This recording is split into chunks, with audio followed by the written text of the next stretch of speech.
As we get older, we probably think about it, but we maybe won't admit that it applies to us. The question is, if and when do we admit that we might not be able to continue driving? Let's talk about that on today's Senior Insights.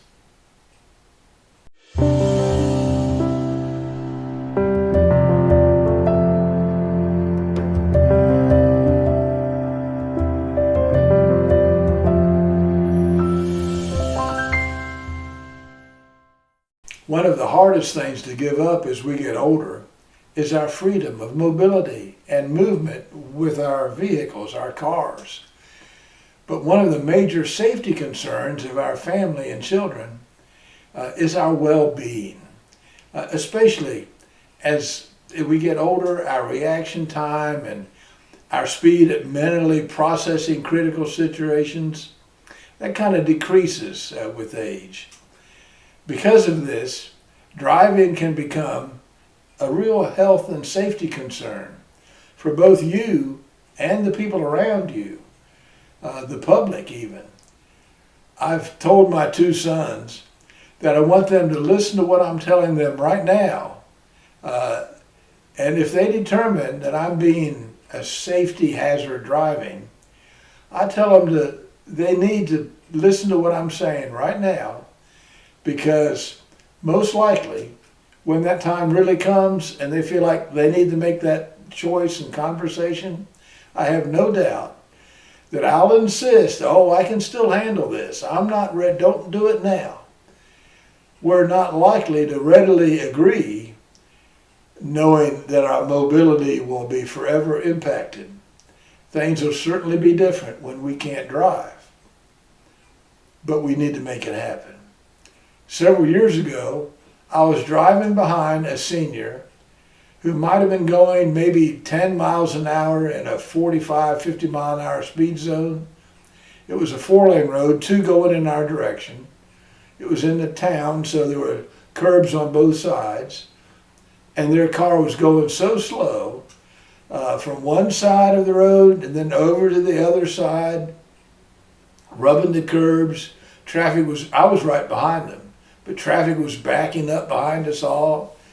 And I was so anxious that there was going to be somehow a serious injury or accident that, even though I don't usually do something about seniors, I did call 911 that day and reported this situation. And quickly, two police cars, two officers showed up, arrived, and one of them even got out of the car as the driver was driving down the road so slow and kind of beating on the window of the car, trying to get their attention. And the car was rubbing the curb on the right side of the road, and then it made a left turn across all the traffic to go down another road, while the officer was beating on the window. It was really a strange and unusual situation, but so dangerous. I was afraid somebody'd get run over on the sidewalk, or there'd be a head-on collision like when they made that turn across traffic. I don't know what happened. Last I saw was the guy beating on the window as he ran next to the car. But even though I don't know the outcome, I know that I don't want to be in a position of responsible for maybe property damage or personal injury because I was driving when I should have already given it up. And I know you don't think you would want to do that either. When you, your family, maybe an outside agency of some kind, or friends, or a doctor, determine that maybe you shouldn't be driving any longer, don't consider it the end of the world or the loss of a right or a freedom. It's just simply a change that you're going to have to get used to. You can adapt to new ways of getting around, learn the different types. Some of them charge a little bit of a fee, but there are different types of transportation available in most every community. Some are offered through a senior care service of some sort, maybe a health care service. Most stores now even have home deliveries where you can call them or get on a computer and tell them what you want. They'll deliver it right to the door. It's so convenient, but it's so much safer than my driving when I shouldn't be. And dear ones, any fees that might be charged by these services would probably still be less than the upkeep, gas, insurance on a personal vehicle. You'll also have friends that are willing to provide transportation as you need it. I was blessed even today to be able to take a dear friend to a doctor appointment. He had had foot surgery and couldn't drive. You're simply just doing what's best for the health and safety of others as well as yourself.